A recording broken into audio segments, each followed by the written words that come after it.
सभी का स्वागत है। आज के इस खास विश्लेषण में हम रसायन विज्ञान के एक बेहद दिलचस्प विषय अम्लीय लवण यानी एसिडिक सॉल्ट्स के रहस्यों को सुलझाने वाले हैं।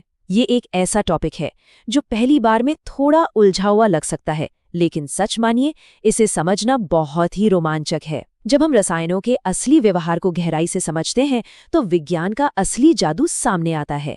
तो चलिए इस महत्वपूर्ण विषय को डिकोड करने के लिए पूरी तरह तैयार हो जाते हैं। तो चलिए शुरुआत सीधे इन बेहतरीन हस्तलिखित नोट्स पर नजर डालकर करते हैं, जो आज की हमारी इस पूरी चर्चा का मुख्य आधार हैं। एक वास्तविक कक्षा के नोट से सीखने का अपना एक अलग ही मजा है ना? क्योंकि ये जानकारी को बिना किसी घुमाव फिराव के बहुत ही सीधे और स्पष्ट तरीके से प्रस्तुत करता है। इन्हीं पन्नों में छिपे विज्ञान को आज हम एक एक करके क्रमबद्ध तरीके से खोलने वाले हैं। आज की चर्चा की रूपरेखा कुछ इस प्रकार होगी। सबसे पहले अम्लीय लवण की परिभाषा, फिर इसके निर्माण की रासायनिक प्रक्रिया, इसे पहचानने के तरीके, जल में इसका आयनीकरण और अंत में विलयन की अम्लीय प्रकृति। चलिए आगे बढ़ते हैं।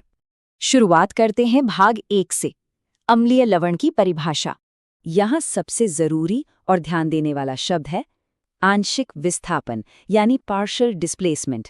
अब इसका सीधा सा मतलब क्या है? देखिए, जब कोई धातु प्रतिक्रिया करने आती है तो वो मूल अम्ल से हर एक हाइड्रोजन परमाणु को पूरी तरह से बाहर नहीं निकाल पाती। कुछ हाइड्रोजन परमाणु वहीं पीछे छूट जाते हैं, और असल में यही वो आधा अधूरा काम है जो इन लवणों को पूरी तरह से अद्वितीय और खास बनाता है। इस टेबल में देखिए, यहाँ साफ दिख रहा है कि सल्फ्यूरिक या फॉस्फोरिक जैसे ताकतवर अम्ल जब लवण में बदलते हैं तो वे अपने नए रासायनिक सूत्र में कम से कम एक हाइड्रोजन परमाणु को बचाकर रखते हैं। NaHSO4 या NaHCO3 में उस H पर गौर कीजिए। वो H ही उस आंशिक विस्थापन का पक्का और प्रत्यक्ष प्रमाण है जिसके बारे में हमने अभी बात की है। अब आते हैं भाग 2 पर, इनके निर्माण की रासायनिक प्रक्रिया। तो आखिर ये बनते कैसे हैं? दरअसल यह निर्माण मुख्य रूप से एक अपूर्ण प्रतिक्रिया का नतीजा है। कल्पना कीजिए कि एक बहुक्षारकीय अम्ल है जिसके पास देने के लिए बहुत सारे हाइड्रोजन हैं, लेकिन सामने क्षार की मात्रा बहुत कम है। ये बिल्कुल म्यूजिकल चेयर्स के खेल जैसा है। बैठने के लिए कुर्सियां कम हैं, इसलिए कुछ हाइड्रोजन अपनी जगह से हट ही नहीं पाते, और बस इसी कमी के कारण जन्म होता है हमारे अम्लीय लवण का। अब जरा इन 3 समीकरणों को देखिए, तस्वीर एकदम साफ हो जाएगी। यहाँ देखा जा सकता है कि कैसे सोडियम हाइड्रोक्साइड जैसा एक क्षार अम्ल को केवल आंशिक रूप से ही उदासीन यानी न्यूट्रलाइज कर पा रहा है। हर समीकरण के दाईं तरफ ध्यान दें, हमें एक नया अम्लीय लवण मिल रहा है और साथ में पानी अलग हो रहा है। रसायन विज्ञान में समीकरण तो जैसे पूरी कहानी ही कह देते हैं। आगे बढ़ते हैं भाग 3 की ओर, अम्लीय लवण की पहचान।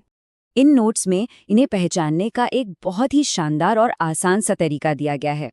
अगर किसी लवण के नाम में हाइड्रोजन शब्द शामिल है या फिर उसके आगे बाई लगा है, जैसे कि सोडियम बाइकार्बोनेट, तो बिना किसी शक के समझ जाइए कि वो एक अम्लीय लवण है ना? कितना आसान। प्रयोगशाला हो या परीक्षा, बस नाम देखते ही आप बता सकते हैं कि उसके अंदर क्या चल रहा है। अब बात करते हैं भाग 4 की, जल में आयनीकरण। अब यहाँ एक बहुत ही दिलचस्प रहस्य खुलता है। जब हम इन्हें पानी में घोलते हैं तो ये 2 अलग अलग तरह के धनात्मक आयन यानी धनायन बनाते हैं। आम लवणों में तो बस एक ही धनायन होता है, पर यहाँ एक तो धातु आयन है जैसे सोडियम, और दूसरा है हमारा वो बचा हुआ बेहद महत्वपूर्ण हाइड्रोजन आयन। सच बताऊं तो यही वो अतिरिक्त H+ आयन है जो इस पूरी कहानी का मुख्य किरदार है। और अब पहुंचते हैं अपने आखिरी हिस्से भाग 5 पर, विलयन की अम्लीय प्रकृति। पानी में आयनीकरण के दौरान जो हाइड्रोजन परमाणु फ्री H+ आयनों के रूप में बाहर आते हैं, उनकी वजह से पानी का वो पूरा का पूरा घोल निश्चित रूप से अम्लीय बन जाता है। तकनीकी तौर पर हम इसे लवण जरूर कहते हैं, लेकिन इसके व्यवहार में अम्ल की वो चिंगारी अभी भी जिंदा है।